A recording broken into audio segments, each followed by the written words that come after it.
வணக்கம். இது தமிழ் குரலின் வளவன எக்ஸ்க்ளூசிவ். உதயநிதி ஸ்டாலின் மீது பல மாநிலங்களில் வழக்கு தொடுக்கப்பட்டு அவர் நேரில் ஆஜராக வேண்டும் என்று சம்மன்கள் பறக்க தொடங்கி இருக்கிறது. இந்த நடைபெறக்கூடிய நாடாளுமன்ற தேர்தலில் இந்தியா முழுக்க இந்தியா கூட்டணியை சார்ந்த எல்லோரையும் முடக்குவதற்கான வேலைகள், பிரச்சாரம் செய்ய வராமல் தடுப்பது அப்படின்னு பல வேலைகளை பாஜக செய்து வருகிறது. ஒரு பக்கம் அமலாக்கத்துறை ஏவி விடப்பட்ட சூழலில் இன்னொரு பக்கம் பார்த்தீங்க அப்படின்னா உதயநிதிக்கு பீகாரினுடைய நீதிமன்றம், அங்கே இருக்கக்கூடிய ஜுடிஷியல் மேஜிஸ்ட்ரேட்டினுடைய நீதிமன்றம் அங்கிருந்து அவர் நேரில் ஆஜராக வேண்டும், பிப்ரவரி மாதம் 13ஆம் தேதி பீகாருக்கு வரணும் அப்படின்னு ஒரு சம்மன் பறந்திருக்கிறது. இந்த பக்கம் பார்த்தா கர்நாடகாவிலிருந்து அவரின் மீது, உதயநிதி ஸ்டாலின் மீது வழக்கு பதிவு செய்ய வேண்டும் என்று நீதிமன்றம் உத்தரவிட்டிருக்கிறது, வழிகாட்டி இருக்கிறது. அவருக்கு அங்கிருந்து ஒரு சம்மன், எங்கள் கர்நாடகாவில் இருக்கக்கூடிய எம்எல்ஏ எம்பிக்கான சிறப்பு நீதிமன்றத்திலிருந்து ஒரு சம்மன் வழங்கப்பட்டிருக்கிறது. இப்போ நடைபெறக்கூடிய நாடாளுமன்ற தேர்தல், அதை நோக்கி நம்ம நகரக்கூடிய காலகட்டத்தில் இப்படி ஒவ்வொரு ஸ்டேட்டுக்கும் போட்டு உதயநிதியில் அவரது வழக்கறிஞர்கள் இவர்களை அலைய வைப்பதன் மூலமாக தமிழ்நாட்டில் பரப்புரை, இந்தியா கூட்டணிக்கான பிரச்சாரம், அந்த சார்ந்த விஷயங்களிலிருந்து உதயநிதியை ஒரு வேற இடத்துக்கு டைவர்ட் பண்ணுவதற்கான வேலை நடக்கிறதோ என்கிற ஒரு கேள்வி இருக்கிறது. இது போக சனாதனம் குறித்து உதயநிதி பேசியதன் அரசமைப்பு சட்டத்துக்கே எதிரானது அப்படின்னு தொடரப்பட்ட ஒரு வழக்கு. அரசமைப்பு சட்டம் என்பதை தாண்டி அவர் அதுக்கு எதிராக நடந்துக்கிட்டாரு, எனவே அவர் அமைச்சராக தொடரலாமா என்று தொடுக்கப்பட்ட வழக்கில் வழக்கு விசாரணை முடிந்து அதனுடைய தீர்ப்பு என்பது ஒத்திவைக்கப்பட்டிருக்கிறது. எப்போது வேண்டுமானாலும் அது வருவதற்கான வாய்ப்பு இருக்கிறது அப்படிங்கிறத தான் பார்க்கிறோம். அது சென்னை உயர்நீதிமன்றம், இப்படி பல மாநிலங்களுடைய உயர்நீதிமன்றங்களில் உதயநிதி அழைக்கப்படுவதற்கான பின்னணி, அதனுடைய அரசியல், அதை விரிவாக இந்த தமிழ் குரலின் வளவன எக்ஸ்க்ளூசிவ்ல நம்ம பார்க்கலாம். உதயநிதி ஸ்டாலின் சனாதன தர்மம் குறித்து இங்கு நடந்த ஒரு மாநாடு, அது பார்த்தீங்க அப்படின்னா கிட்டத்தட்ட தாமுக சபையினுடைய மாநாடு, அதில் தான் அவர் கலந்துக்கிறாரு. சனாதன தர்மத்தை ஒழிப்போம் என்று அவர் பேசினார். இது எல்லாருக்கும் தெரிந்தது தான். இது என்னென்னு எடுத்துக்கிட்டாங்கன்னா, இந்துக்களை இனப்படுகொலை செய்வதற்காக உதயநிதி அழைத்தார் அப்படின்னு இங்கே இருக்கக்கூடிய லோக்கலில் இருக்கக்கூடிய சங்கிகள் அல்லது பாஜக ஆதரவு நிலைப்பாடு கொண்டவர்கள், விஸ்வ இந்து பரிஷத்தை, அர்ஜுன் சம்பத்துடைய இந்து மக்கள் கட்சியிலேருந்து அத்தனை பேரும் எடுத்தார்கள். உதயநிதி பேசியதற்கு சப்டைட்டில் போடப்பட்டு இந்தியா முழுக்க அது பரப்பப்பட்டது. வட இந்தியா முழுக்க பல கோடி வாட்ஸ்அப் குரூப்களுக்கு அது ஃபார்வர்ட் செய்யப்பட்டிருக்கிறது. அந்த வீடியோ ஹிந்தி சப்டைட்டிலோடு அப்படிங்கிறத பார்க்குறோம். பாஜக முழுமூச்சாக இறங்கியது இந்துக்களுக்கு எதிராக, இந்துக்களை ஒழிக்க வேண்டும் என்று அவர் பேசிவிட்டார். எராடிகேட் சனாதன தர்மானா நீங்கள் இந்து வாழ்வியலுக்கு எதிர்னு எல்லா இடத்துலையும் வழக்கு இஷ்டத்துக்கு தொடுத்தாங்க. உச்சநீதிமன்றம் வரைக்கும் போய் கூட அவர்கள் அதை கீழே போய் ப்ராப்பராக பாருங்க அப்படின்னு அனுப்பி விட்டுட்டாங்க. அப்படியாகத்தான், அதாவது ஒவ்வொரு ஸ்டேட்லையும் ஒவ்வொரு ஆள் வழக்கு போட்டாங்க. நம்ம உதாரணத்துக்கு சொல்லணும் அப்படின்னா, ராகுல் காந்தி மோடி சமூகத்தை குறித்து இழிவாக பேசினார் கர்நாடகாவில் பேசினதுக்கு கேஸை கொண்டு போய் எங்கே போட்டாங்கன்னா குஜராத்தில் போட்டாங்க. அதை மோடின்னு பேர் வச்சிருக்கக்கூடிய இன்னொருத்தர் அந்த கேஸை போட்டார். இப்போ இப்படி இருக்கு இல்லையா? அந்த மாதிரி சனாதன தர்மம்னு இவர் பேசியது இந்துக்களுக்கு எதிரானது. எனவே ஒவ்வொரு ஸ்டேட்டில் இருக்கிற பாஜகவுக்கு ஆதரவான அல்லது அவர்களுக்கு நெருக்கமாக இருக்கக்கூடிய இல்லை பாஜக தலைவர்களே வளைச்சி கேஸை போட்டால் இந்தியா முழுக்க பல மாநிலங்களில் அதற்கான வேலைகள் நடக்க தொடங்கியது அப்படிங்கிறத பார்க்குறோம். பீகாரில், அதாவது இந்த பிக் கேஸ் பீகாரில் கடந்த காலத்தில் செப்டம்பர் மாதத்தில் பதிவு செய்யப்பட்ட வழக்கு அதற்கு பிறகு கடந்த ஜனவரியில் விசாரணைக்கு எடுக்கப்படுகிறது. அப்படி விசாரணைக்கு எடுக்கும்பொழுது தான் இவர்களுக்கு சீஃப் ஜுடிஷியல் மேஜிஸ்ட்ரேட், அதாவது அடிஷ்னல் சிஜேஎம் அப்படிம்பாங்க. இங்கே நமக்கு பார்த்திங்கன்னா முதன்மை அமர்வு நீதிமன்றம் சொல்கிறோம் இல்லையா, கூடுதல் முதன்மை அமர்வு நீதிமன்றமாக இருக்கக்கூடிய பாட்னாவில் இருந்து தான் இது வந்திருக்கிறது. நம்ம அந்த சம்மன், உதயநிதிக்கு அனுப்பப்பட்டிருக்கக்கூடிய சம்மனை இப்போ நம்ம ஸ்க்ரீனில் பார்க்குறோம். Court of ACJM first cum special judge MP MLA, அதாவது முதன்மை நீதிமன்றத்திலேயே எம்எல்ஏக்கள் மற்றும் எம்பிக்கள் மீதான வழக்குகளை விசாரிக்கும் சிறப்பு நீதிமன்றம் அப்படின்னு சொல்லிட்டு பாட்னாவில் இருக்கக்கூடியவங்க தான் summon to the accused person. அதுக்கான கம்ப்ளைண்ட் நம்பர் பதிவிட்டிருக்கிறாங்க. யாருக்குன்னா திரு உதயநிதி ஸ்டாலின், அவங்க அப்பா பேர் எம்கே ஸ்டாலின், அவருடைய அட்ரஸ் எல்லாம் போட்டு என்னென்ன வழக்குகள் 153A, 295A, 298, 500 and 504 ஐபிசி ஆகிய 5 பிரிவுகளின் கீழ் உங்கள் மீது இங்கு வழக்கு பதிவு செய்யப்பட்டுள்ளது. எனவே 13/2/2024 நீங்கள் இந்த கோர்ட்டுக்கு முன்னாடி வரணும். டேட்டட் இஸ் எய்தர் நீங்கள் இன் பர்சன், தனிநபராக நீங்கள் நேரில் ஆஜராகி விளக்கம் அளிக்க வேண்டும், or by pleader as the case may be. உங்களால் வர முடியவில்லை என்றால் உங்கள் சார்பில் பிரதிநிதிகளை, வழக்கறிஞர்களை நீங்கள் அனுப்பி உங்கள் தரப்பு வழக்கங்களை, நீங்கள் விளக்கங்களை அளிக்க வேண்டும். உங்கள் மீது 5 பிரிவுகளில் வழக்கு பதிவு செய்யப்பட்டுள்ளது. 153ங்கிறது நமக்கு வழக்கமாக தெரிஞ்சுதான், இருப்பினுடைய வன்முறை தூண்டுவது அப்படிங்கிற அந்த இதெல்லாம் வரும்னு பார்த்துக்கோங்களேன். இது 15/1, அதாவது நமக்கு பார்த்திங்கன்னா இங்கே பொங்கல் நாள் அன்றைக்கு அங்கே நீதிமன்றத்தில் வழக்கு விசாரணைக்கு இவருக்கான சம்மன் என்பது வழங்கப்பட்டிருக்கிறது. ஸோ இது ஆப்வியஸாக ரிசீவ் ஆகிருக்கும். பிப்ரவரியில் போக போகிறாங்களா இல்லை இங்கேருந்து சீனியர் கவுன்சில்ஸ் யாரையாச்சும் அனுப்ப போகிறாங்களாங்கிறதெல்லாம் நம்ம அதுக்கப்புறம் தான் பார்க்க வேண்டி இருக்கும்.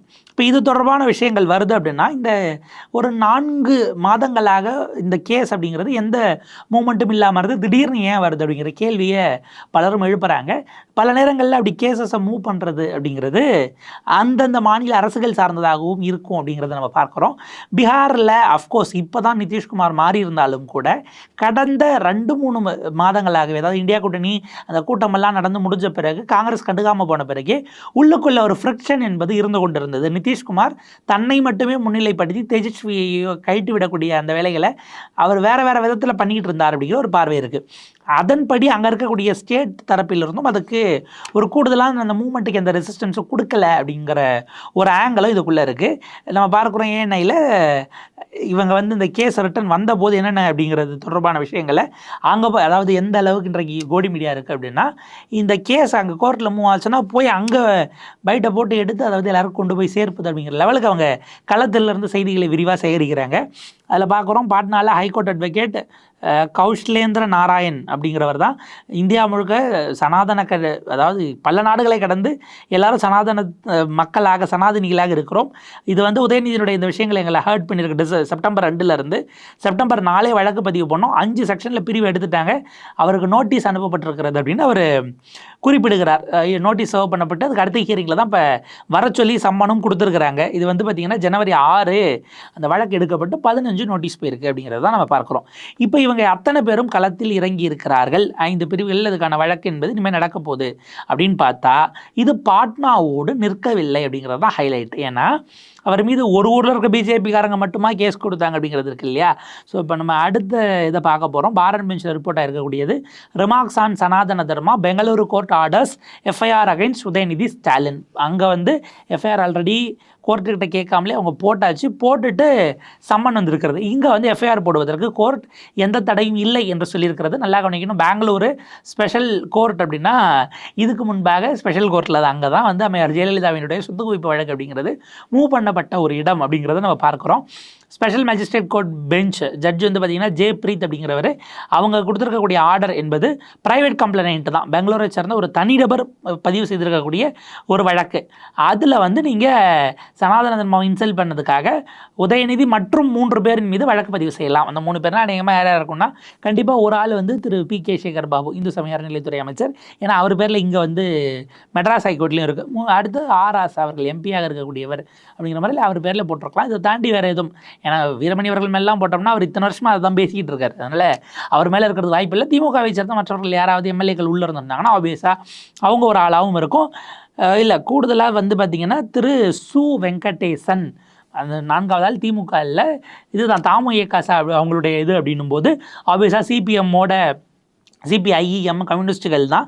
அதில் சு வெங்கடேசன் ஒரு எம்பியாக இருக்கக்கூடிய நீங்கள் எப்படி பேசலாம், ஆராசா மாதிரியே அவர் ஒரு எம்பிங்கிறதுனால சேர்த்து எடுத்துருக்கிறாங்க. ஸோ இதுவங்க மேலே தான் மதுக்கூர் ராமலிங்கத்தின் மீதும் வழக்கு பதிவு செய்யப்பட்டிருக்கிறது.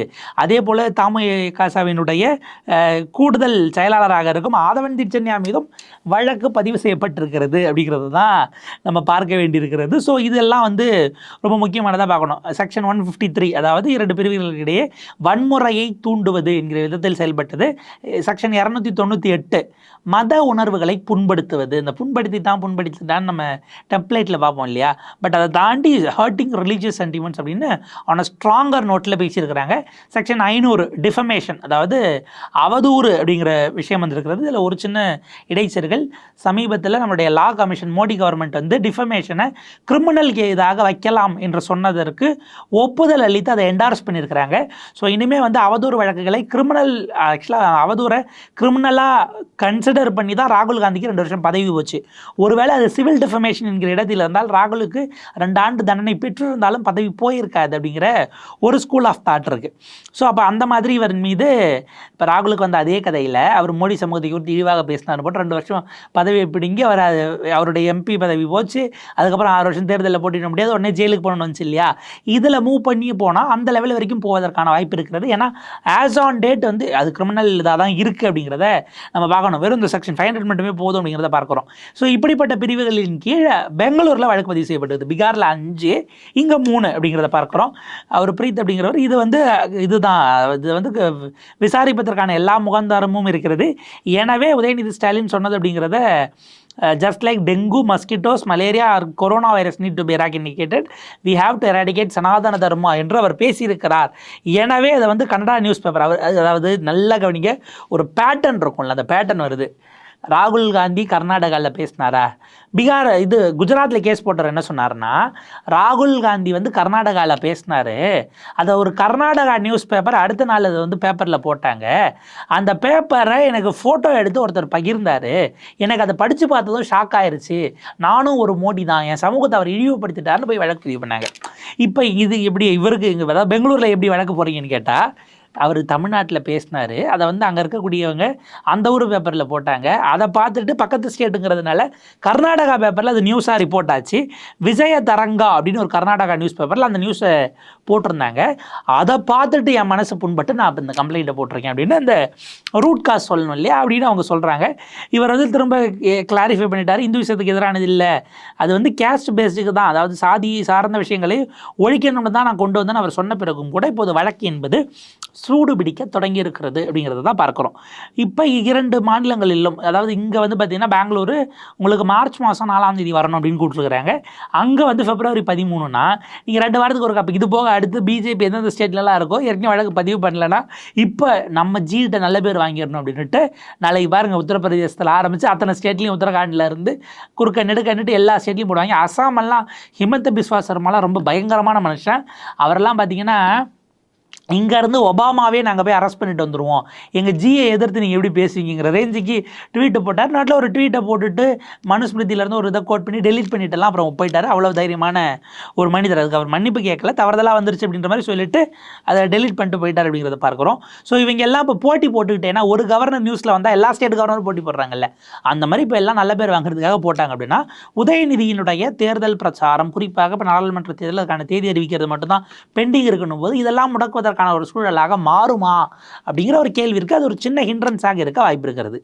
இது வந்து இதுக்கப்புறம் அதாவது வழக்குக்கு வந்து ஆஜராகிறது, ஏற்கனவே வழக்கு விசாரணையை முடிந்து தீர்ப்பு இன்னும் வெளியிடப்படாமல் ஒத்தி வைக்கப்பட்ட ஒரு வழக்கு இருக்கிறது. அதுதான் ஆக்சுவலாக தலைமையில தூங்கும் கத்தியா அப்படிங்கிறத நம்ம பார்க்க வேண்டியிருக்கிறது. இங்கே சென்னையை சேர்ந்த ஒரு புகார்தாரர் உதயநிதி பேசிய அதே இதை கொண்டு போய் சேர்க்கிறாரு. யார் யார் மேலே வழக்கு போடப்பட்டது அப்படின்னா உதயநிதி அவர்கள், அதே போல் வந்து பார்த்திங்க அப்படின்னா திரு பி கே சேகர்பாபு அவர்கள், திரு ஆர் ஆசா, இவங்க 3 பேர் தான் அவங்க ப்ரையாரிட்டைஸாக வச்சுக்கிட்டாங்க. என்னென்னா இவங்க பதவி பிரமாணம் செஞ்சாங்க இல்லையா, அதுக்கு எதிராக பேசிட்டாங்க. எனவே இவர்கள் அமைச்சராக தொடரலாமா என்று கேள்வி கேட்டு நீதிமன்றம் விளக்கணும்னு ஒரு கோவேரண்ட்டோ போடுறாங்க. கோவேரண்ட்டோ அப்படிங்கிறது ஒரு விஷயத்தில் கிளாரிட்டி கேட்கறது அப்படிங்கிறதும், தகுதி முறை வினவும் பேராணை அப்படிங்கிற மாதிரி அதை தமிழில் சொல்லுவாங்க. ஸோ அதை போடுறாங்க. அப்போ என்ன பண்ணுறாங்க, ஜஸ்டிஸ் அனிதா சுமந்த் அவர்கள்கிட்ட இந்த வழக்கு போகிறது. 2 தரப்பையும் அழைத்து வைத்து வாத பிரதிவாதங்களை செய்ய சொல்லுகிறார். எந்த புக்கில் இதை உதயநிதி ஸ்டாலின் படித்தார் அப்படின்னு உங்களுக்கு சொல்ல முடியுமாங்கிறதுல ஆரம்பித்து, சனாதனம்னா அது வந்து சாதி ஒழிப்பு தான் எப்படி நீங்கள் சொல்கிறீங்க அப்படின்னு பல கேள்விகளை அவர் எழுப்பினார். அப்படி இருக்கும்பொழுது உதயநிதி தரப்பில் ஆஜரான திரு வில்சன் அவர்களோ, அதே போல் பி கே சேகர்பாபு தரப்பில், அதே போல் ஆர் ஆசா அவர்கள் தரப்பில் அப்படின்ட்டு வழக்கறிஞர் ஜோதி போன்ற மூத்த வழக்கறிஞர்கள்லாம் ஆஜராகி பலவிதமான விஷயங்களை அந்த காலகட்டத்தில் எடுத்து வச்சாங்க. திரும்ப நடுவில் ஆர் ஆசாலாம் எந்த லெவல் வரைக்கும் போனார் அப்படின்னா, இந்து மதம் என்பது, இந்தியன் கான்ஸ்டியூஷன் என்பது எந்த அளவிற்கு மத நம்பிக்கை உடையவர்களுக்கு எல்லா விதமான அதிகாரங்களும் அதை வந்து பிரசங்கம் செய்வதற்கு கொடுத்திருக்கிறதோ, மத நம்பிக்கை அற்றவர்களுக்கும் அதே அதிகாரத்தை கொடுத்திருக்கிறது, நீங்கள் அப்படியெல்லாம் எக்ஸ்க்ளூட் பண்ணிட முடியாது என்று மிக தீவிரமான வாதங்கள் ஆராசா போன்ற தரப்பில் வைக்கப்பட்டது. சேகர்பாபு வெளிப்படையாக சொன்னார், நான் இத்தனை 1000 கோடி மதிப்புள்ள கோயில் நிலத்தை மீட்டிருக்கேன், அதில் இத்தனை 100 கோடி வந்து பார்த்திங்கன்னா பிஜேபிக்காரங்க, விஸ்வ இந்து பரிஷத்து, அவங்களுக்கு தெரிஞ்ச இந்த ஆர்எஸ்எஸ் கோஷ்டி, இந்த ஹிந்துத்துவா இவங்கெல்லாம் வச்சுருந்ததுக்கு அவங்ககிட்ட இருந்து அடித்து பிடுங்கியிருக்கேன் அப்படிங்கிறதுனால, அதாவது அரசுக்கு வர வேண்டியதை நான் மீட்டு கொண்டு வந்து திரும்ப இங்கே சேர்த்துருக்கேன், சட்ட ரீதியாக நடவடிக்கை எடுத்து என்பதற்காக என் மீது வழக்கு போடப்பட்டிருக்கிறது அப்படிங்கிற லெவலுக்கு போனாங்க. உதயநிதியுடைய ஆர்குமெண்ட் வந்து பி வில்சனுமே நிறைய விஷயங்களை கொண்டு போய் வச்சார். இதை முழுக்க 2 தரப்பு வாதங்களையும் கம்ப்ளீட்டாக கேட்டுட்டு அதில் பல குவரிஸ் எல்லாம் அவங்க ரைஸ் பண்ணாங்க. ஜஸ்ட் அனிதா சுமந்த் ரைஸ் பண்ணிவிட்டு அடுத்த கட்டமாக இந்த வழக்கினுடைய தீர்ப்பை நான் இப்போதைக்கு ஒத்தி வைக்கிறேன் அப்படின்னாங்க.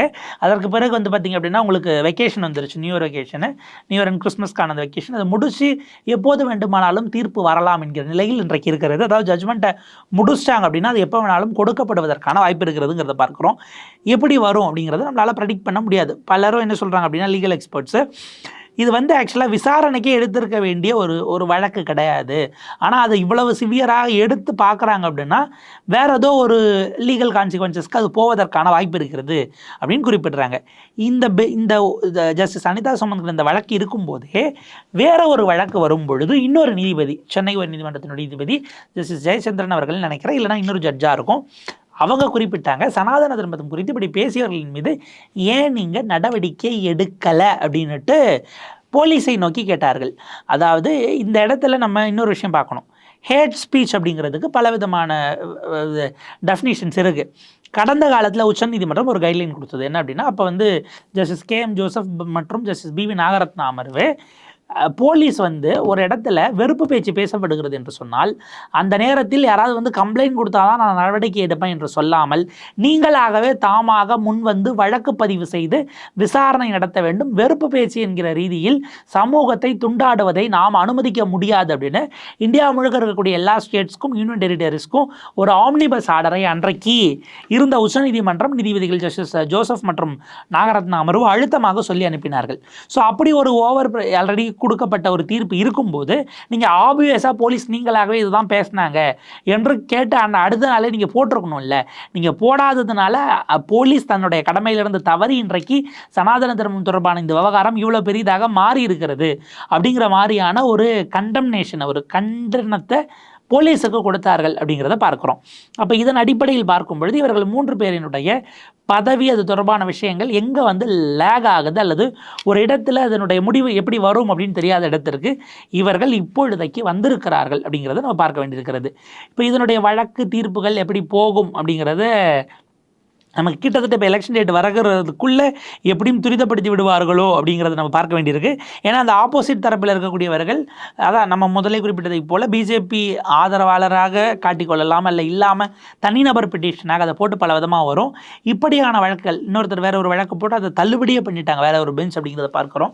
அப்போ உதயநிதி ஸ்டாலின் இந்த தேர்தலில் திமுக அவரைத்தான் முன்னிலைப்படுத்துவதற்கான வேலைகளை ஒரு பக்கம் செய்து கொண்டிருக்கும் பொழுது உதயநிதியை களத்திற்கு வரவிடுவதிலிருந்து விலக்குவது அல்லது வேறு விஷயங்களில் டைவெர்ட் பண்ணுவது, அவங்கள வேறு ஒன்றத்தில் போய் எங்கேஜ் பண்ணுவது என்பதை செய்வதன் மூலமாக எலெக்ஷனில் ஃபுல் ஃப்ளெஜ்டாக திமுக ஈடுபடுவதை தடுக்க முடியுமா என்று பாஜக பார்க்கிறது அப்படிங்கிற ஒரு ஆங்கிளுக்கு தான் நம்ம வர வேண்டியிருக்கு. இதற்கு மிக முக்கியமான காரணம் கொங்கு மண்டலம் அப்படிங்கன்னு சொல்லக்கூடிய அந்த பகுதி தான்.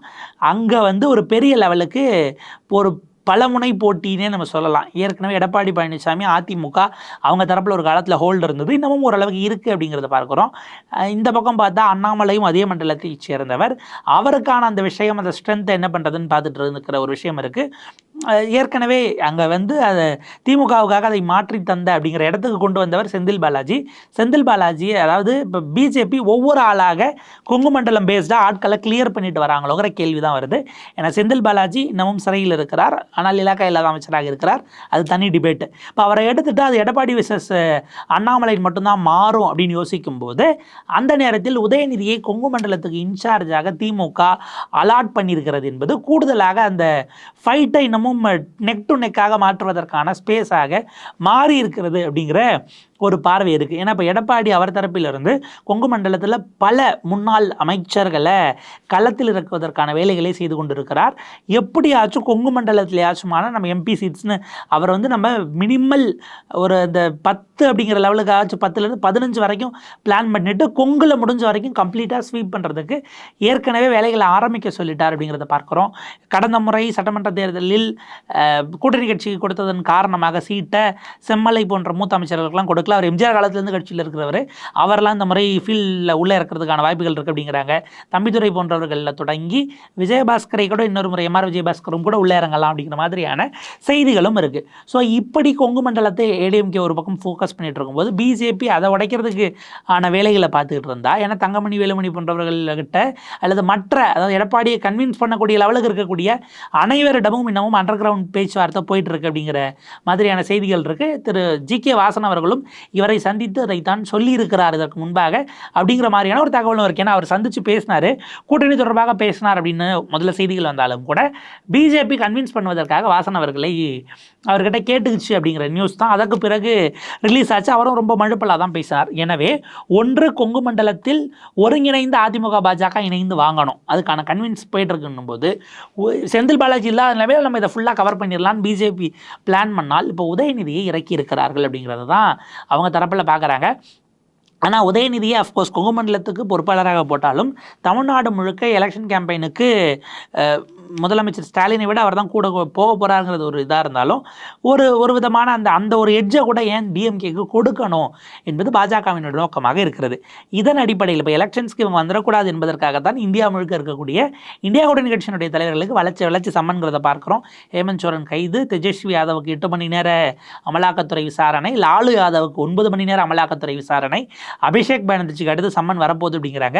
அரவிந்த் கெஜ்ரிவாலை பார்த்தீங்கன்னா போய் ஒரு டெல்லி போலீஸு முதலமைச்சரை வர சொல்லி சம்மன் அவர் கையில் தான் கொடுப்பேன் அப்படின்ட்டு போலீஸ்காரர் போய் ஒரு சிஎம்ஐ மிரட்டிக்கிட்டு இருக்காரு. ஏன்னா டெல்லியில் போலீஸ் என்பது முழுக்க உள்துறை அமைச்சர் அமித்ஷாவினுடைய கட்டுப்பாட்டில் இருக்குங்கிறதுனால இன்றைக்கி அவ்வளோ பெரிய அலப்பறை அவங்க கொடுத்துருக்குறாங்க. அரவிந்த் கெஜ்ரிவால் எப்போது வேண்டுமானாலும் கைது செய்யப்படலாம் அப்படிங்கிறது இருக்கிறது. இன்னும் போனால் நேஷனல் ஹெரால்டு போன்ற வழக்குகளை எடுத்து ராகுல் காந்தியும் கூட விசாரணைக்கு அழைக்கிறதுக்கான வாய்ப்புகள் இருக்கிறது. இடி அது அப்படிங்கிறது அதுக்கு தான் முழிச்சுக்கிட்டு இருக்கு. இங்கே கர்நாடகாவில் டிகே சிவகுமாருக்கு மறுபடியும் சம்மன்ஸை தீவிரப்படுத்துவதற்கான வேலைகள் போயிட்டுருக்கு அப்படிங்கிறாங்க. அபிஷேக் பானர்ஜியை கை வச்சதுனால தான் மம்தா பானர்ஜி வெளியே போயிட்டாங்க. அதுக்கு முக்கியமான காரணம் தன்னுடைய அரசியல் வாரிசாக இருக்கக்கூடிய தன்னுடைய சகோதரர் மகன், கட்சியினுடைய அகில இந்திய பொதுச் செயலாளர், அவரை உள்ள தூக்கிட்டா அந்த இடத்துல கட்சி அப்படிங்கிறது அடுத்து எதிர்காலம் இல்லாமல் போய்விடும் என்பது போன்ற விஷயங்கள். அதே போல் அசோக் கெலாட்டினுடைய மகன் வைபவ் கெலாட்டுக்கான சம்மன்ஸ் அப்படின்னு பல தரப்பிலும் இருக்கிறது. கொஞ்சம் இது நெக் டு நெக் போகிறது அப்படிங்கிறது கொங்கு மண்டலம் சார்ந்து ஒர்க் பண்ணி மேக்ஸிமம் எஃபர்ட்டை போட்டு வர்றது லாபம். ஆனால் அதுக்காக நம்ம கேஷுவலாக விட்டுற முடியாதுன்னு பாஜக மேலிடம் நினைப்பதன் காரணமாகத்தான் இப்போது உதயநிதி வரைக்கும் அது வந்திருக்கிறது. எலெக்ஷன் நெருங்க கொங்கு மண்டலம் அல்லது அதை சுற்றி இருக்க அல்லது பொறுப்பாளர்களாக அந்த மண்டலத்துக்கு போடப்பட்ட திமுகவின் மூத்த அமைச்சர்கள் அல்லது முக்கிய அமைச்சர்கள் அவர்கள் தொடர்பான அமலாக்கத்துறை விசாரணைகளும் கூட தூசி தட்டப்படலாம். அல்லது டிவிஎஸ்சி போட்ட கேஸில் இவங்க உள்ள பூந்து எங்களுக்கு ஆதாரங்களை கொடுங்கள் என்று வாங்கி ஒரு நெருக்கடியை உருவாக்கலாம் என்பதாகவும் சில தகவல்கள் இருக்கிறது. மோடி எதையும் செய்வார் அப்படிங்கிறத நம்ம 10 ஆண்டுகளாக பார்த்துருக்கிறோம். தேர்தல் வருகிறது அப்படின்னும் பொழுது, குறிப்பாக 3வது முறை ஹேட்ரிக் என்ற கனவோடு வரும் பொழுது என்ன வேண்டுமானாலும் நடக்கலாம். அதனுடைய அடுத்த டெவலப்மெண்ட்ஸ் எப்படி இருக்குது அப்படிங்கிறத நம்ம விரிவாக பார்க்கலாம். தொடர்ந்து இணைந்திருங்கள் தமிழ் குரலோடு. நன்றி, வணக்கம்.